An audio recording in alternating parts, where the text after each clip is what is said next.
Hello friends, the student is ready, the teachers will appear. இது ஒரு problem சொல்லுவாங்க. எப்போ வந்து மாணவன் ரெடியாக இருக்கானோ ஆசிரியர் வந்து கிடச்சிருவாங்க அப்படின்னு சொல்லிட்டு எப்போவுமே இது வந்து ஒருத்தர் தேடிட்டு இருப்பாங்கன்னு சொல்லுவாங்க. ஸோ அதே மாதிரி தாங்க லைஃப்பில் நம்ம எப்போயெல்லாம் வந்து ரெடியாக இருக்கமோ ஆப்பர்ச்சுனிட்டி நம்மளை நோக்கி வந்துகிட்டே இருக்கும். இது எல்லா விஷயத்துலையுமே பொருந்துங்க.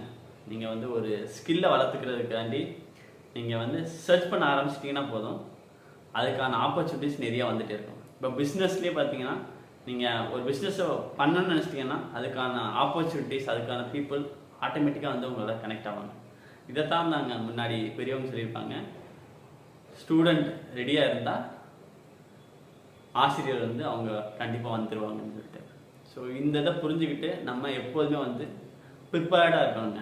ஸோ ஆப்பர்ச்சுனிட்டி வந்ததுக்கப்புறம் ப்ரிப்பேர் பண்ணிக்கிறோன்னு இருக்கக்கூடாது, அதுக்கு முன்னாடியே ப்ரிப்பேர் ஆகி ரெடியாக இருக்கணும்.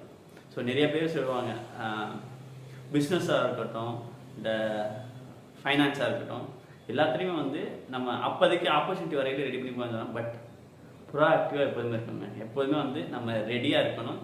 நம்ம ஸ்கில்லாக இருக்கட்டும், நம்ம பிஸ்னஸ்காண்டி க்ரியேட் பண்ண மணியாக இருக்கட்டும், எல்லாமே நம்ம ரெடி பண்ணி வச்சுட்டோம்னா அந்த ஆப்பர்ச்சுனிட்டி வரையில் இமிடியேட்டாக நம்ம வந்து ஆக்ஷனை போட முடியும். ஸோ இதுதான் வந்து இந்த ப்ராப்ளம்ஸில் நம்மளுக்கு சொல்ல வந்தது.